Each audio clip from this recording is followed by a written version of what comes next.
Durante siglos, el Pacífico pareció separar dos mundos. De un lado, América.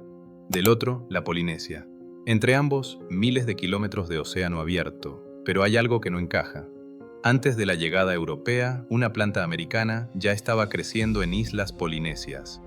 Estudios genéticos recientes encontraron señales de contacto entre poblaciones de América y la Polinesia, y una antigua crónica andina habla de un gobernante inca que habría enviado una expedición hacia islas lejanas en medio del mar. Por sí solas, estas pistas no cierran el caso, pero juntas abren una pregunta difícil de ignorar. ¿Fue el Pacífico una muralla absoluta, o algunos pueblos antiguos lograron cruzar esa distancia antes que los europeos? No vamos a convertir una crónica en certeza. Vamos a seguir las pistas. Rapa Nui, la navegación polinesia, la costa sudamericana, el camote, el ADN y la expedición perdida de Tupac Yupanqui, porque tal vez la pregunta no sea solo si los incas llegaron al otro lado del océano. Tal vez la pregunta sea más grande. ¿Qué tan conectado estaba realmente el Pacífico antes de la llegada europea? Únete a Storylab, dale like y suscríbete para seguir explorando el pasado. El océano no estaba vacío. Para entender este misterio, primero hay que mirar el mapa. América del Sur y la Polinesia no están cerca. Entre ambas hay miles de kilómetros de mar abierto, el océano más grande del planeta. Por eso, durante mucho tiempo, la idea de un contacto antiguo entre América y la Polinesia parecía difícil de aceptar. La distancia parecía suficiente para descartar cualquier contacto. Pero esa mirada tenía un problema. El Pacífico no era igual para todos. Para los pueblos polinesios, el océano no era solo una barrera. Era un espacio navegable. Durante siglos, navegantes polinesios avanzaron por miles de kilómetros de mar abierto. Llegaron a Hawái, llegaron a Nueva Zelanda y llegaron a Rapa Nui. Ese dato es clave. Rapa Nui es una de las islas habitadas más aisladas del planeta. Un punto pequeño en medio del Pacífico, lejos de Sudamérica y de otras islas habitadas, pero fue poblada, y la evidencia indica que quienes llegaron allí fueron navegantes polinesios. No lo hicieron con barcos europeos, no lo hicieron con brújulas modernas, lo hicieron con conocimiento del mar, con observación de estrellas, vientos, aves, corrientes, nubes y oleaje. Para nosotros, el océano puede parecer vacío. Para ellos, estaba lleno de señales. Y eso cambia la discusión.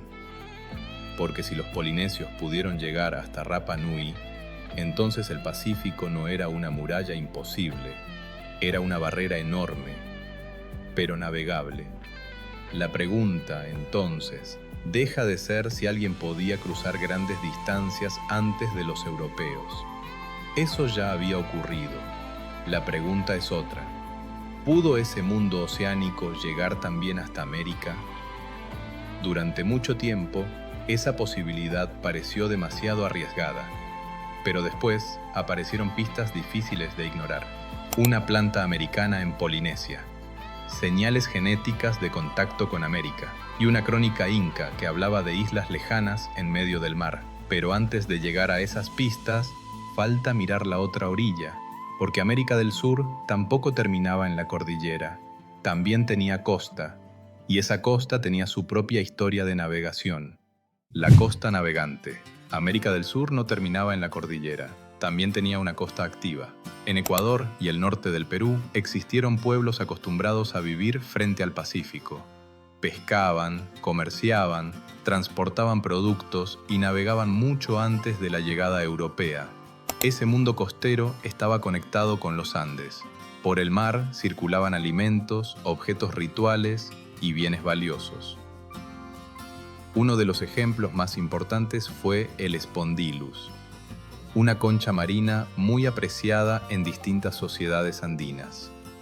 No era solo un adorno, tenía valor simbólico y ritual, y su circulación muestra que el océano también formaba parte de redes de intercambio. Pero para esta historia hay algo todavía más importante: las balsas. En la costa de Ecuador y el norte del Perú se usaron grandes embarcaciones de madera. No eran simples troncos flotando sin control, eran tecnologías marítimas adaptadas al Pacífico. Podían transportar carga, podían llevar personas y podían navegar con velas y sistemas de dirección que permitían controlar mejor el movimiento. En algunos casos, usaban tablas de dirección conocidas como guaras, que ayudaban a maniobrar la embarcación. Eso no significa que esas balsas cruzaran normalmente hasta la Polinesia. Tampoco significa que existiera una ruta estable entre América y las islas del Pacífico, pero sí cambia el punto de partida. Sudamérica no vivía completamente de espaldas al océano. Había navegación, comercio marítimo, conocimiento costero y pueblos capaces de moverse por el mar. Por eso, cuando las crónicas hablan de balsas, viajes hacia el oeste e islas lejanas, no están usando elementos imposibles, hablan de cosas que existían en el mundo costero. Entonces la pregunta no es si Sudamérica conocía el mar, es hasta dónde pudo llegar ese conocimiento, porque navegar por la costa no es lo mismo que cruzar el océano abierto, y comerciar entre regiones cercanas no es lo mismo que alcanzar islas perdidas en medio del Pacífico. Pero el misterio ya no parte desde cero. De un lado, los polinesios habían demostrado que el Pacífico podía navegarse. Del otro, la costa sudamericana tenía embarcaciones, comercio y experiencia marítima. Entonces aparece la primera pista concreta, no en una crónica, no en una ruina, sino en algo mucho más común. Una planta americana que, antes de los europeos, ya estaba creciendo al otro lado del Pacífico. La planta imposible. La primera pista concreta no fue una ciudad, no fue una tumba, no fue una inscripción, fue una planta. El camote, un alimento originario de América. Lo extraño aparece al mirar hacia la Polinesia, porque antes de la llegada europea, el camote ya estaba presente en distintas islas del Pacífico, y eso abrió una pregunta difícil. ¿Cómo llegó una planta americana hasta lugares separados por miles de kilómetros de océano? No hablamos de una piedra arrastrada por el agua, hablamos de un alimento cultivado. Para que una planta así se incorpore a otra sociedad, alguien tiene que llevarla, y alguien tiene que saber cómo usarla. Por eso, durante mucho tiempo, el camote fue una de las pistas más citadas para hablar de un posible contacto entre América y la Polinesia antes de los europeos. No era una prueba definitiva, pero sí era una señal incómoda. El misterio se volvió aún más llamativo por otro detalle. En varias lenguas polinesias, el nombre del camote se parece a términos registrados en zonas de América del Sur. Ese parecido no demuestra nada por sí solo. Las lenguas cambian y las coincidencias existen, pero unido a la presencia de la planta, el dato mantuvo viva la sospecha. Algo cruzó el Pacífico. Una planta. Quizá una palabra transmitida por contacto, y tal vez personas. Y aquí hay que ser precisos.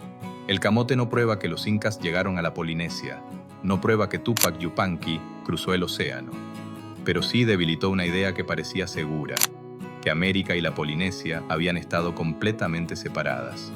Durante décadas, esa pregunta quedó abierta, hasta que apareció una evidencia más difícil de dejar de lado.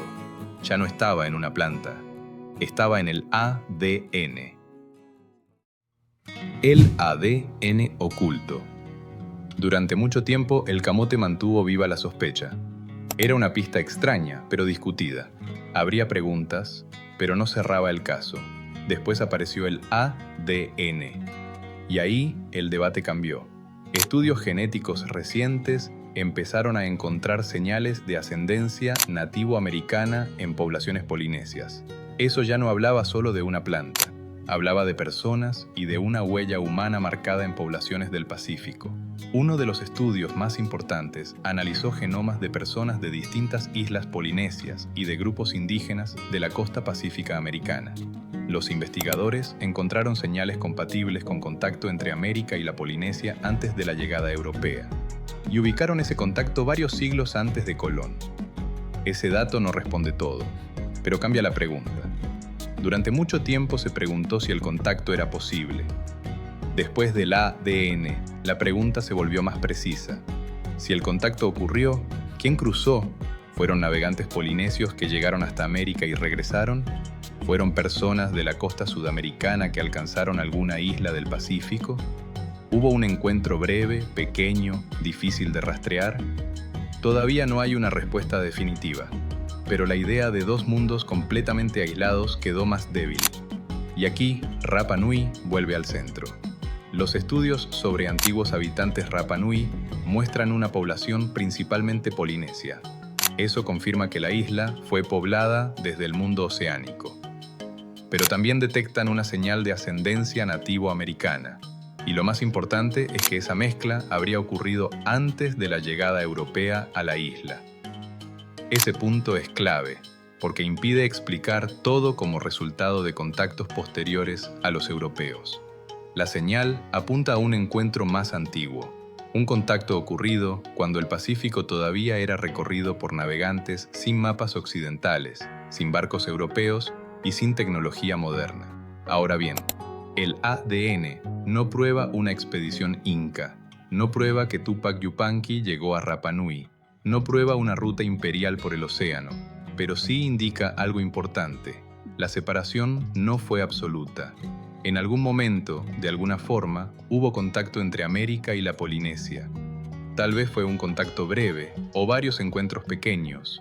Tal vez no dejó ciudades, monumentos ni una gran historia escrita, pero dejó una señal. Y esa señal estaba en los cuerpos, en la descendencia, en el ADN. Por eso, cuando volvemos a mirar las antiguas crónicas andinas, algo cambia. No se convierten en prueba definitiva, pero tampoco aparecen en el vacío, porque justo cuando la genética hace más difícil negar el contacto, una vieja historia inca vuelve a sonar diferente. La historia de una expedición perdida hacia islas lejanas.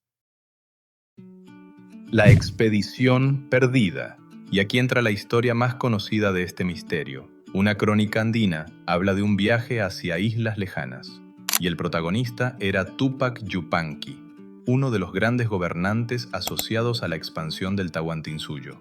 Según algunas fuentes recogidas después de la conquista española, Tupac Yupanqui habría escuchado relatos sobre tierras ubicadas mar adentro. No tierras de la sierra, no valles cercanos, no pueblos vecinos, islas, lugares situados más allá de la costa, en medio del Pacífico. La crónica cuenta que el Inca decidió organizar una expedición.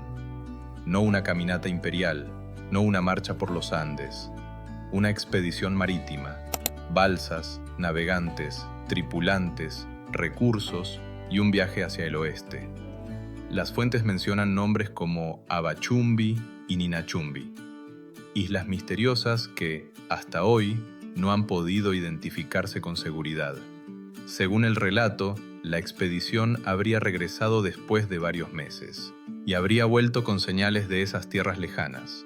Ahí empieza el problema, porque la historia es poderosa, pero también es difícil de comprobar.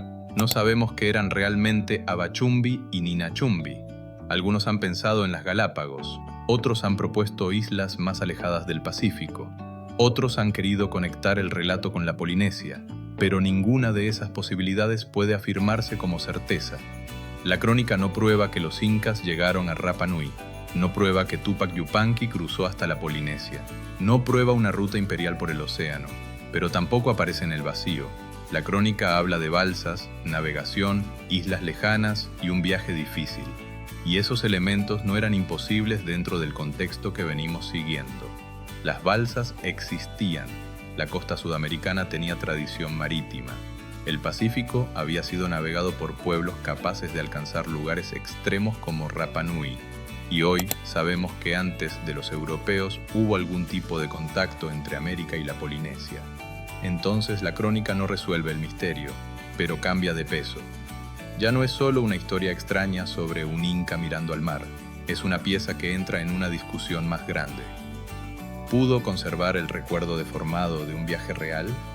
¿Pudo hablar de una expedición hacia islas cercanas que luego fue engrandecida por la memoria?